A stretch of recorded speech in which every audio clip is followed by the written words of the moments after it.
Welcome to the episode 1 of The Future Engineer by Esther by Gyan Vihar.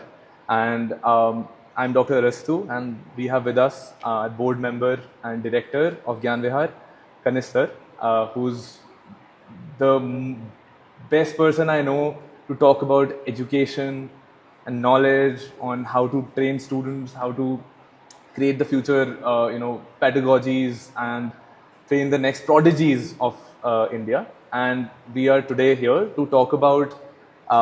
This is basically a brainstorming session of Esther. We are currently in the foundational time. We are creating new ideas. We are putting our ideas to use and seeing like what would be the best ideas to create and carve the next engineers of India and what is needed.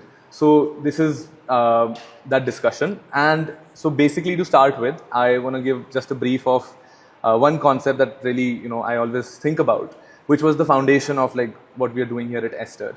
Is that I think, this is my belief, that basically BTech in India is somewhat a failed concept.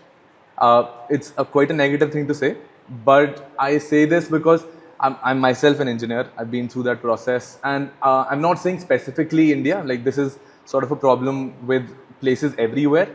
But the problem with Indian BTech is that, first of all, everyone sort of looks up to it because it seems like the Indian dream is to go for the engineering job, the engineering degree, and then you will become someone. Finally you'll solve your family's problems. But so this is like a personal problem that I've always faced in the last 1 year when I've been trying to hire a lot of engineers to build something. Is I've seen like whenever I put an application online, say on LinkedIn, I would see around 1,000 to 2,000 applications within an hour, within 2 hours. There's probably the highest numbers of engineers in any country, probably the very activated, motivated, ambitious people.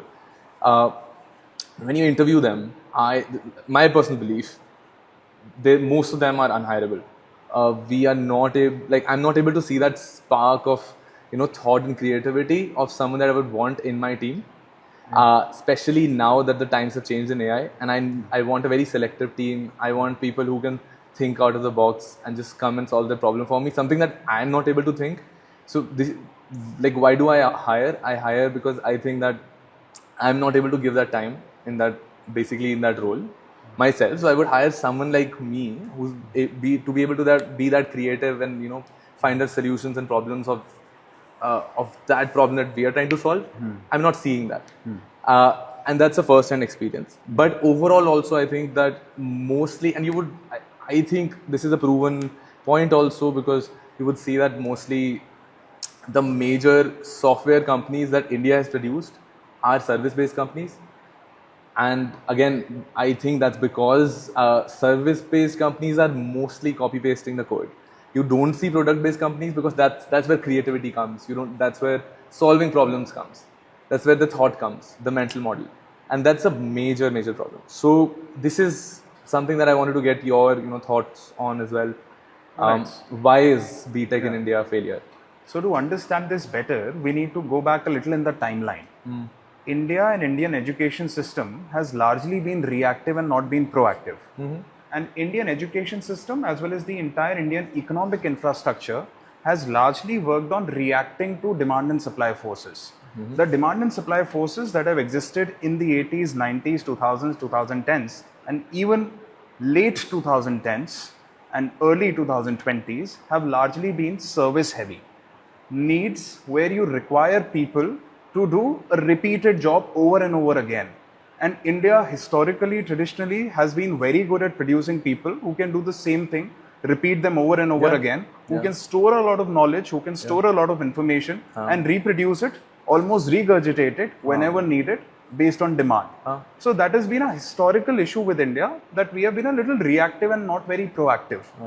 We have always been a little behind the curve. We have not been the ones who are pioneers. We have not been the ones who are trying to innovate or create. I do not see it as a complete failure, but I do see it as a system which sorts of lags behind, which is not trying to react to things that might come in the future, but which reacts to things which comes head on to it. So that is a problem that the Indian education system and even the Indian industry academia interface has seen. Now, since the advent of AI, things are changing at a very fast pace. Jobs which need you to reproduce, jobs which need you to redo things, copy and paste, as you said, have become redundant. I'm not saying are going to become redundant. They have become redundant as we speak. Now, the problem is all your institutions were modeled after the demand and supply thing, where you could see demand for SAS companies, for SAS services, for SAS providers, and you were producing people to meet that demand. You did not react, you did not, as in AI, we call something called predictive modeling. So you did not do predictive modeling. All your institutions were based on the fact that this is the demand that is generated in the industry, and we have to create human resource to meet that demand. We could not predict what demand could come in the future. Also, GPUs completely changed the game. And this, I would say, the COVID period from 19 to 22, things changed at a very fast and advanced pace.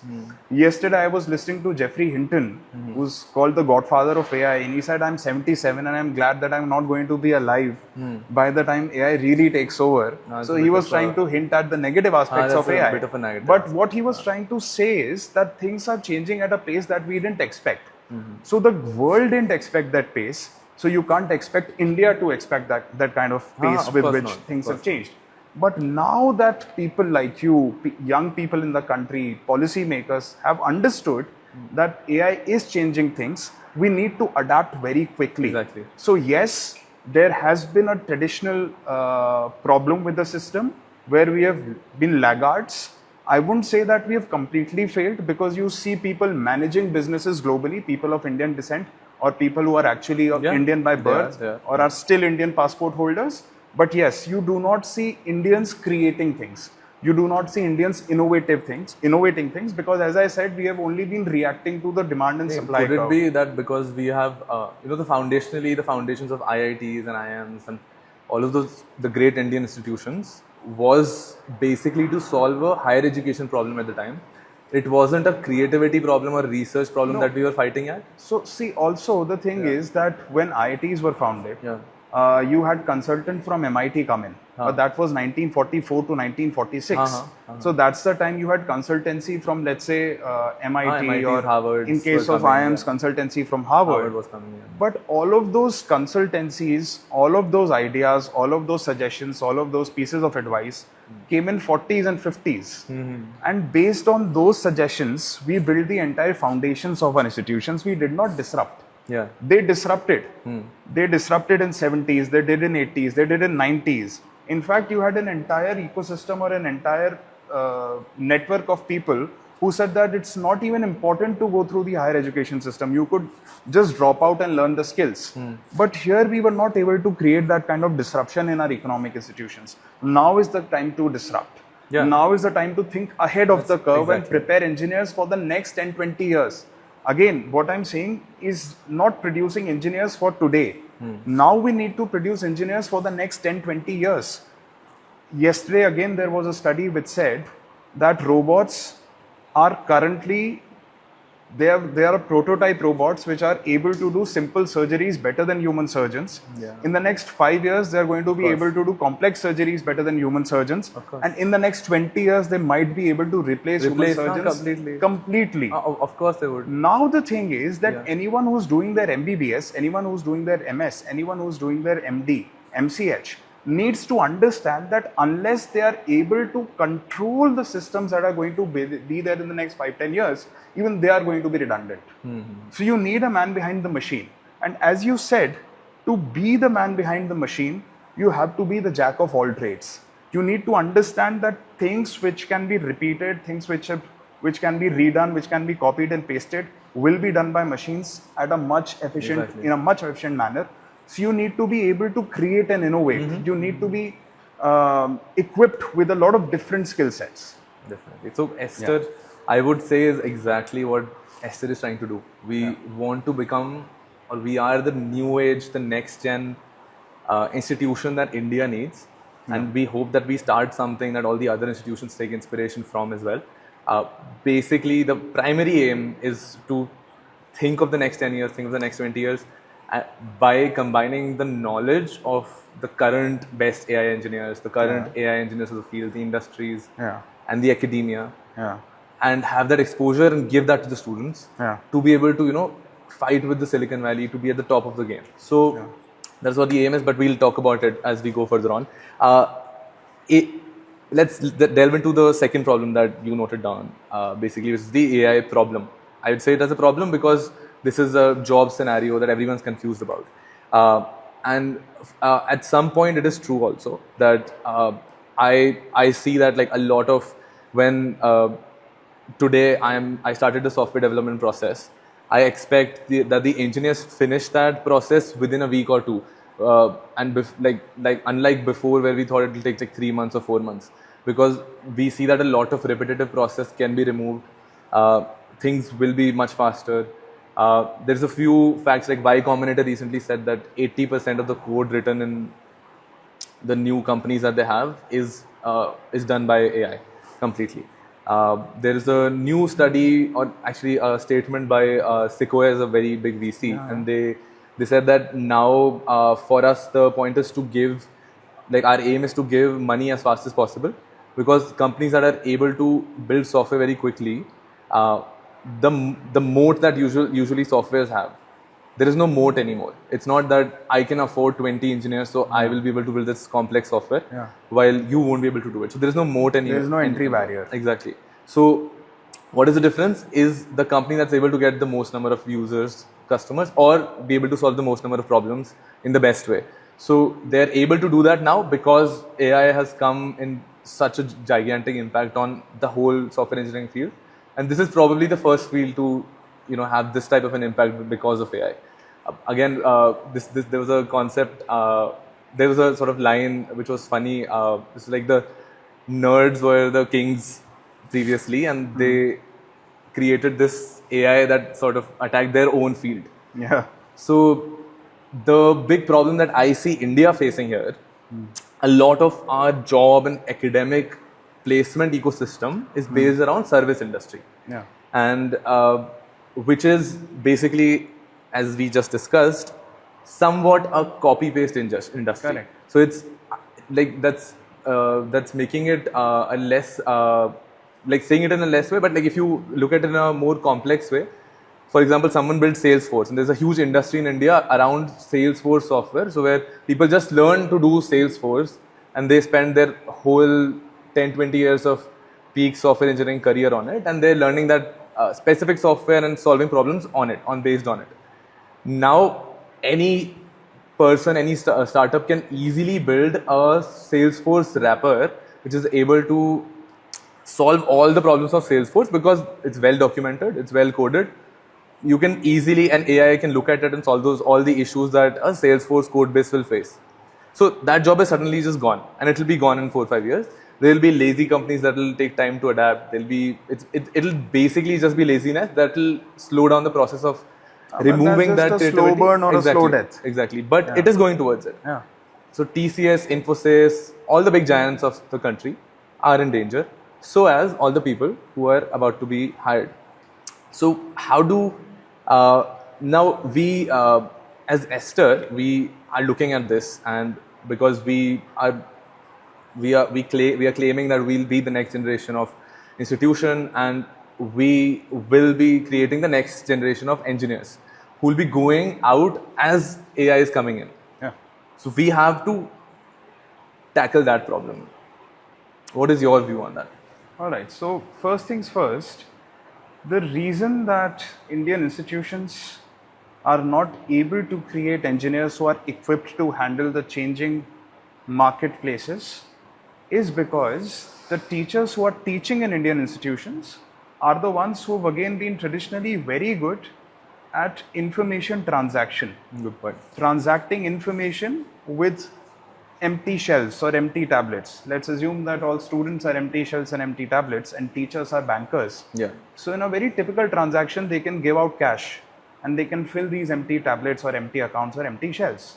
But this transaction doesn't necessarily initiate or inculcate any kind of an innovation or innovative feeling in the student, because that is not what the institutions were meant out to do in the first place. Yeah. They were just meant out to meet the market need. And the market need was to create an engineer who could repeat a certain process. Yeah. So the teacher himself become repetitive. Yeah. You see how the market forces impact teachers in a reverse order. Teacher himself became repetitive or herself became repetitive. Did. But now retraining the entire teaching ecosystem is not a plausible option. Not at That all. will again take years to come, Not and at by all then we possible. lose the race. We do. So the option is then to have engineers who are already solving problems in the outside worlds come in and teach in the classroom. Because there has to be some kind of a combination of your traditional teacher and an engineer who can solve problems outside. If you are able to create a golden combination of both and give the student an immersive experience, where what you call basics are also covered by your traditional teachers, but ultimately you are also telling your engineer to become a problem solver. You need a problem solver. You don't need people who can just put in code. Because as you said, that's going to be done by AI, or it's being done by AI as we speak. Already is. So you need people who can envision problems, who can envision situations before they occur, and then who can devise ingenious solutions to those problems. Yes. Yes. A very simple example would be to imagine someone who's studying geoinformatics, or let's say geospatial engineering. Now, someone who's doing that is currently studying based on simulations, based on case studies, based on data which institutions can purchase from satellites which can make their data public. Yeah. But again, they seldom go through any kind of real world simulation or any kind of real world training.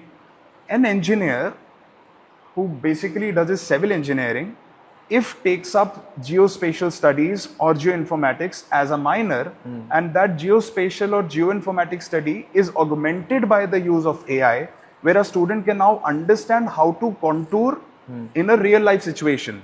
The projects or assignments can be such where you as a student are given the task to do the contouring for the newly developed city of Amravati. Amravati is supposed to be the new capital of Andhra Pradesh. Yeah. We have the tools now to make sure that 10, 15, 20, 25 years of urban planning can be modeled through AI. Definitely. That's how students can also be assessed and evaluated. What kind of prompts they are giving to the AI to achieve this kind of a simulated structure. And that, if combined with the basics of civil engineering, will then give you an engineer who would have solutions to a problem that Indian cities are going to have in the next 10, 15 years. So now you are creating an engineer who's ready to face the future. But that cannot be done by your traditional teacher alone. For that, you need people from outside 100%. to come in the classroom and create an immersive kind of a solution where a student sees himself in the shoes of, let's say, a promoter, of, let's say, a developer, of, let's say, an engineer, of, let's say, an industry pioneer, and is then able to navigate his or her way through. So I believe that's what Aster is trying to do. And I believe that's the way forward. To have this combination of your traditional teacher and facilitators from the industry to combine their knowledge, to wrap it all around with a top layer of AI, so that by the time a student graduates after 4 years, he is ready for the next 5 to 10 years. That's why we say Aster is not an AI college or an AI institute, but it's called Aster by AI engineers. Aster by engineers. So basically people who, like, I want to hire people from Aster in 4 years. I want to create that human resource that I'll be able to hire. A very good point on the engineering side. Another hypothesis that I have is that in the next 3-4 years, this is something that I said on the channel previously as well, that what you'll see is, or how do you want to, if you want to become 10 times more placeable in the next 4 years, my hypothesis is, if you become a computer science engineer who will be hired by a fintech company, a bioinformatic company, a geoinformatic company, you become someone who has that knowledge of computer science, so that you can play with AI, you can play with robotics, you can play with the engineering fields, but you are a multi-pronged engineer, and you fit into that system seamlessly like anyone else. So a company, when looking at a CV, and you give that, okay, I can make this Next.js app, and I can do Java, and I can do this, compared to someone who can say, hey, I've got the engineering covered, but I've worked on fintech before, I have knowledge on bioinformatics, you are a new age bioinformatic company and you want a computer scientist, who would you pick? So that's what we are looking at, and we've tried to create a very innovative system in Ester itself, where we it's an old concept of major and minor, and we've used the same words, but we treat it quite differently. So what we've done is that in the majors that the students go through in this program, you would be choosing one type of role that you would want to become in the next 4 years as a computer scientist. So you could become a software engineer, you could become an AI expert, a machine learning expert, maybe a cyber security expert. So you spend 4 years learning, working in internships, working in your specialized computer science course, and in 4 years you should be called a senior in that field because you're spending a lot of time on this. But parallelly, we are launching these minor courses, which are basically your second engineering, and we've combined all the other types of engineerings of the future with it. So an example being like nanotechnology, which is already one of the most impactful scientific fields. Most of our new materials are built in that technology. But nanotechnologists, physicists are in a sense, and I've seen this firsthand, are in a sense scared of computer science. They can run some simulation softwares, but they are not already very readily be able to adapt AI and coding and computer science. There's a gap in between. Same with, if you talk to any bioscientist, they'd be very scared of anything to do with maths or computer science. So there's a big gap of this gap where both of these sciences can mix, and if an engineer becomes that filling gap in there, a huge impact can be done by those engineers in both of these fields. So this is our hypothesis, and we are going towards training this. So what's your view on that? So I believe the scary part is no longer there. The scary part for anyone who comes from a non-technical background is to learn how to code or to learn a particular language. With the kind of engines and tools we have in place, you no longer need to learn a language per se. Because you already have tools. True. What you need to know is how to apply yourself. How to use those tools for real life applications. I'll give you an example. Anyone who's doing virology or epidemiology will study viruses, will study germs, will study parasites. Let's say the COVID virus for an example. But anyone who's also worked on predictive modeling could predict how a COVID virus would mutate in the future. Now that is something that we are not able to do now. Things that a bioinformatics professional is able to do is to study the Rx, the rate of spread of the disease. He'll also be able to predict that if an infection is spread over, let's say, 5-kilometer radius in the last 24 hours, then how much will it spread in the next 48 hours, depending on the demographics of the particular place, depending on the population density. But what they are not currently able to do is based on the historical data of mutation, predict how the virus will mutate in the future. They only have approximations, but they till now did not have anything which could tell them exactly how a virus could mutate. Now this is where an engineer could come in, or this is where an epidemiologist could benefit from the knowledge of computer science or from the knowledge of these tools that he or she now can apply to predict how a virus is going to mutate. The same is the case with the radiologist. Radiologists are for sure going to become redundant if they do not learn how to use the new tools, which can again study all the diagnostic images that have come to them, millions of them in the last 10-15 years, because most of these companies sort of started working on it as and when they understood that this is going to be the future. So GE has an entire cache of millions of images with them. Star, the Chinese company, has the same thing. There are multiple other companies which are dealing, Philips for example, Siemens for example, they all have this database. And they are also now looking for people who can study all of these databases, which they weren't to before, completely come up with their hardware coupled with a nice human resource where a radiologist can be completely replaced. Now this is where people who are already professionals of one field or the other, if they equip themselves with certain knowledge of AI, with certain knowledge of predictive skill sets, then they can bridge this gap. Because it's going to take another 4-5 years for all of this to fall into place. So now is the time for people to acquire these skills. So multiple other examples are there where it has become abundantly and evidently clear that to be able to survive, to be able to excel, and to be able to maneuver in this ever-changing minefield of a marketplace or a job ecosystem, you need different skills. You need a very varied skill set, and a majors and minors at that is I think a very if not a novel but a very relevant and a very time appropriate intervention, which is definitely needed if you want to create the professionals of tomorrow. Another example of a nice major and minor combination is with surgeons themselves. We were talking about surgeons a while ago, and you were also talking about nanotechnologists.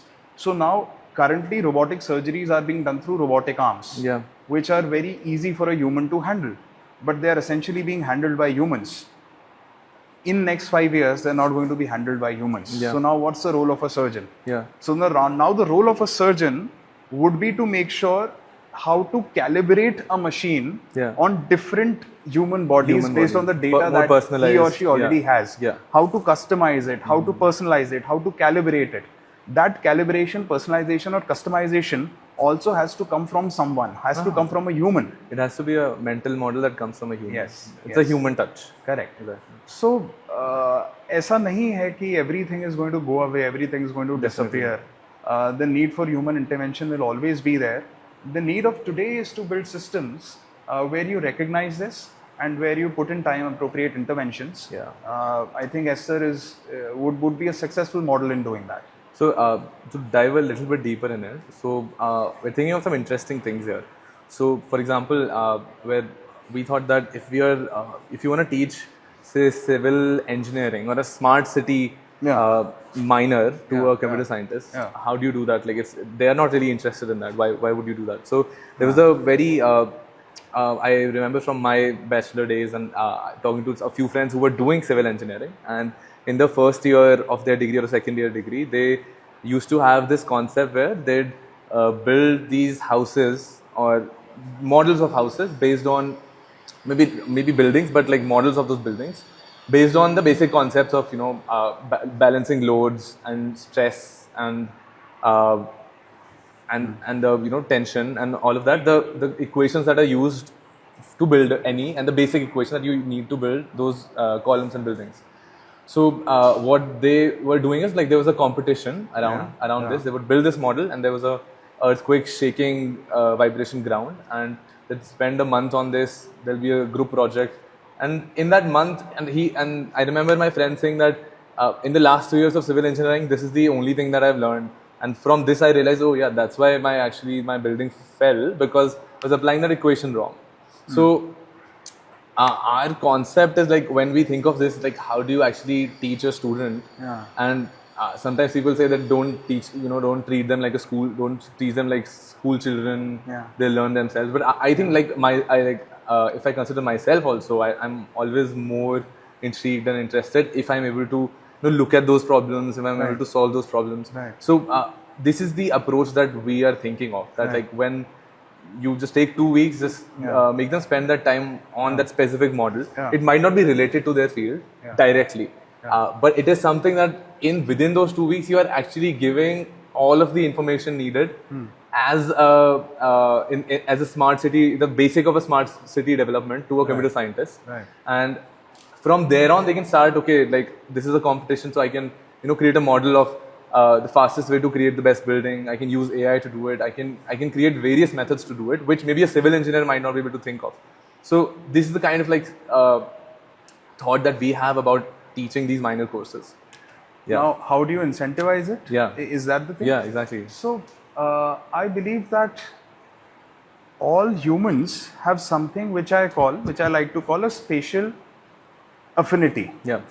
Which means that everyone sort of has a liking from where they are. I have a special place for Jaipur in my heart, and it pains me to see the way Jaipur is suffering. There are drainage issues. The city clocks every time there is a decent amount of rainfall. The city is always in a jam. So the approach here would, of course, be focused or centered around problem solving, but if we could make our problem solving global, if we could apply global technological or knowledge based systems and combine it with local issues or local problems to solve, then I think you are providing them with a solution to a very local problem which they can connect to. Like as someone who lives in Jaipur, I would want to be involved want in to a solve it, project. yeah. I would want to be involved in a game. I would want Affects to be me, involved in a yeah. competition where I'm trying to find a solution to problem that affects I me. face, yeah. So like the entire idea of Aster, as I can understand, comes from the fact that you were trying to build something and you were not able to find people who were suitable to build it with you. Yeah. It's the same with every learner. Yeah. When a learner wants to learn, when a learner really wants to apply himself or herself, they want to apply themselves to a problem that they are facing. We are essentially curious beings. But if that curiosity is combined with something that we like or love, then I think we have a perfect solution at our hands. So for someone who's being taught smart cities, if we are able to touch those nerves which brings their attention or their focus back to a local problem, then I believe we are incentivizing that kind of a learning system or a learning structure. So I believe that could be one of the things that can be done. No, that's a very good point. And I'll pick that point from what you said. You said that you want to look for people who are like you, who want to solve that problem with you, which takes basically back to the point where we're talking about exposure. So the actual, again, according to me, an actual impact that an education system has to give onto a student is expose them to almost all types of problems, all types of problem solving skills that they can gather within that time of academic life, so that when they're prepared, to go into the real world and solve those problems in real life. So to be able to give that exposure, so like for example, again, if we think about this, how is a person who's living in Silicon Valley able to make more impact? The same people who are trained in India in our institutions, when they go to Silicon Valley or New York, they're able to create these companies or be CEOs of these companies, or now actually most of the founders in Y Combinator are also Indians. They're able to make that impact there. And again, my hypothesis would be that it's probably because of the exposure. It's probably because of the people that you're surrounded with in those areas, and all of those people are looking to solve those problems. They're very eager about it. They're people to support capital for them. There are people to support other solutions to them. They have friends who are solving something else, so they can combine their solving problem solutions.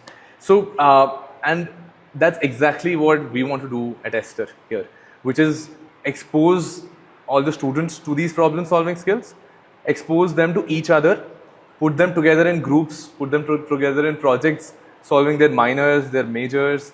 Everything has to be about collaboration and problem solving of the real world, and to do that at the scale of what Silicon Valley does, the scale of what China is doing.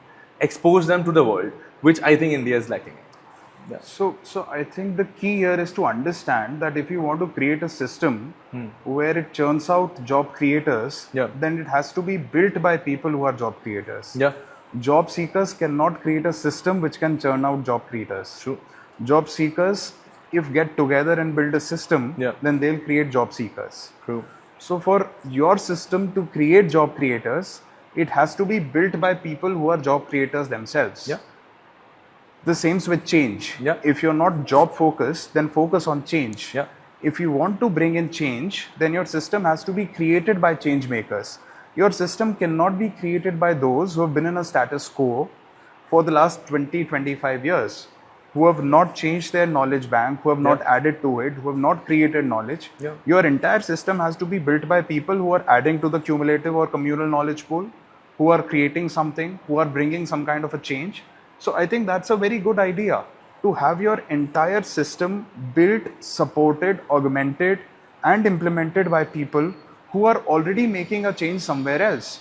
Of course, it cannot be a full-time engagement for them, but even if you're able to take some time off of them and create some kind of a meaningful engagement, a lot of startup hubs in India try to do this and fail, because they are only creating an interaction and not creating an engagement. What they do is they get CEOs. Those CEOs speak to the students, let's say for 1 hour, 2 hour, 3 hour, and then they go away. This is not engagement. Q&A. An engagement is something where they are able to help a student understand how change is made. So if you have problem solvers come in and the problem solvers can engage meaningfully in a way that a system is created where a problem is actually solved, then the student will get inspired and motivated. Yeah. So I think that's the need of the hour. Yeah. And I believe that if these are the things that we are set out to do, Yeah. then we can certainly create some kind of a change. If not become the Silicon Valley tomorrow, Yeah. then maybe It's the become foundation the of Silicon Valley in the months, years, or decades to come. The start of but the this beginning. is yes, this could definitely be the start of the beginning. Yeah, exactly. Like on a very positive note, I think very differently from like what everyone is saying in with the impact of AI, and I think there will be 20 times more software engineering jobs in the next 5 years, because I think there will be 20 times more software developed. Yeah. The only difference would be that I as a a founder, I would want a team of only 5 to 10 people who are very good at playing with AI, finding solutions, and I want to get the best creative people with me, working with me, and we'll build something together. And there'll probably be like every problem would be dealt with software. Software is like a robot. So there'll be a robot to pick everything up. There'll be a software to make everything end to end, everywhere, and because it's become so easy to build software now.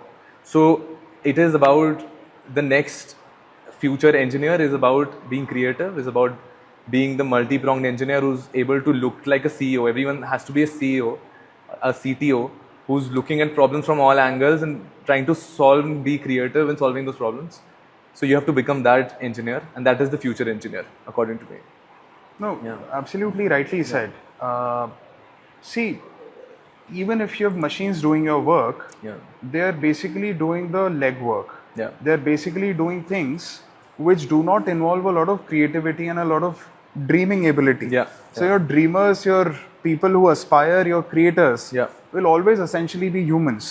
So anyone who knows how to use those tools or applications, but also have the creative bent of mind, also knows how to dream, what to dream, and also has huge aspirations and ambitions, I think is going to be there Yeah.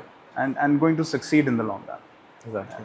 Thanks so much. Thank you. So this was the first episode of The Future Engineer by Esther, and hope to have a lot of these discussions with you, so we can try to do a little bit in transforming the future of India and the future of engineers. For sure. Thank you for having me. Thanks.